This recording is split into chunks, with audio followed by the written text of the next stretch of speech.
Hello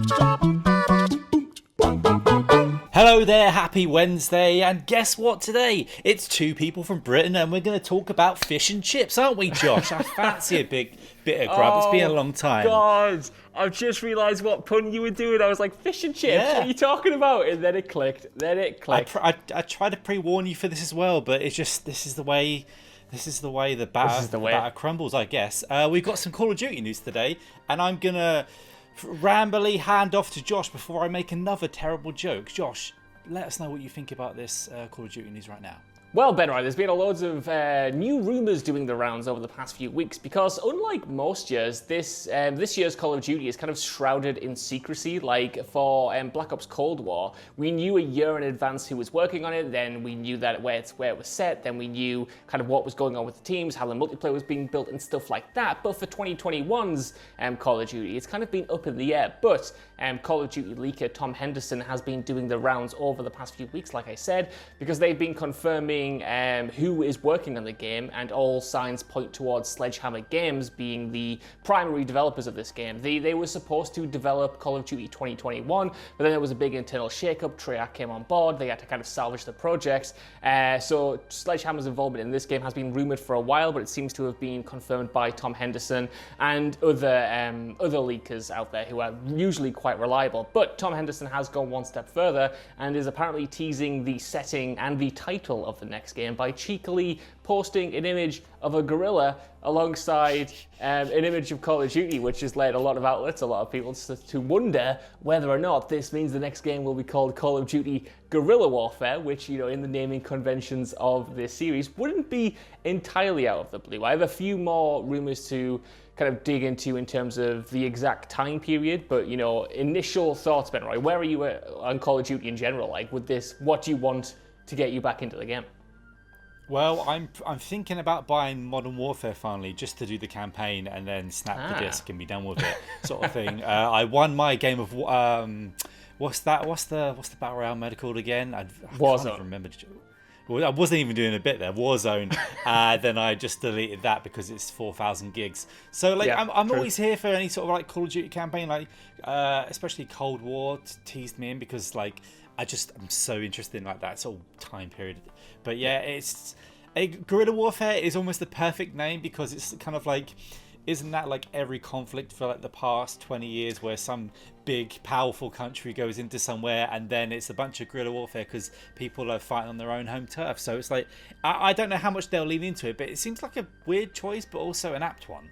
Yeah, I mean, there are kind of two perhaps conflicting rumors. One rumor out there suggests that this game will be jumping back to the 1950s and focusing on the Korean War, which hasn't been covered in video games much at all. Yet another rumor, which came out last night from, let me get this 100% correct, it came out by way of...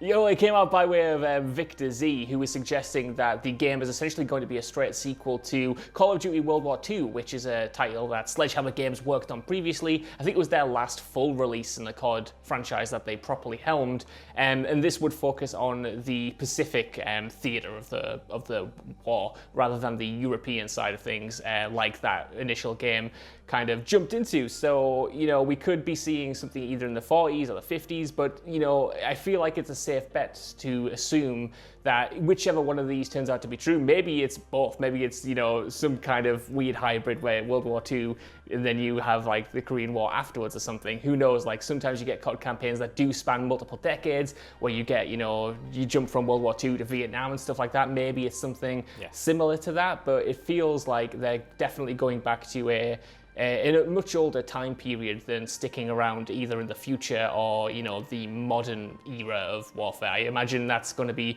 very much claimed by Infinity Ward with their Modern Warfare reboot from 2019. But I think this could be potentially cool. I don't know how you feel about going back to these conflicts and mining that kind of early 20th century era again. I mean, it's been done before, but at the same time it was done on the PlayStation 2 and the original Xbox, and we've got a lot much more power at the fingertips these days, and I would like to see a lot of these conflicts probably rendered more meaningful, any sort of battle back then was realistically just a hidden sort of corridor through a jungle. Like thinking back to Medal of Honor Rising Sun, which is the last time I remember playing anything in that sort of setting. Like that game, you look back here now, it's like rudimentary as hell, but like you can see what they could do with it now, and sort of like the themes they could tackle and stuff like Hacksaw Ridge, I believe, has come out since, and like that's just like these films. It's a bunch of guys like looking at the films like, oh, now we can use this bit from this film and we can pick this bit from there, and like that's going to give them. I feel like that sort of also influences a lot of these games, and I think it's a different setting that we've not had for a while, and if it can be handled right, then go for it. I don't mind the Modern Warfare stuff here, and then like the classic stuff. I was a fan of the World War II game.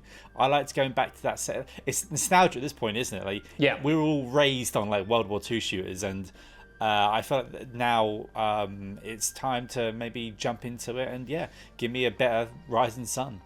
I mean, the COD World War II, like the game, was like fine, but like you said, it was very much an embracement of nostalgia. It was an embracement of Call of Duty's roots, because not only was it going back to the time period that defined the early days of Call of Duty, but it was also getting rid of the sci-fi double jumping. You know, part of its marketing was that it was Call of Duty, it was boots on the ground. You weren't going to have any of that like jetpack nonsense anymore. It lent very heavily on that, but to me, it kind of did that to a fault. And I know while World War II was well received initially, the fan base has kind of soured on it over time, because it did feel quite limiting, especially in terms of the campaign. Like you said, it still felt like those older games where even though you're supposed to be in these big, expansive, locations, it still very much felt like a corridor shooter. Even if you were out in the forest or in the woods or something, it still very much felt limited in what you were doing. So if they were going to make a sequel to that, or jump, maybe a bit further in time, to go to the next decade, I would like to see them not rely on nostalgia so much, and instead open it up, embrace this larger scale.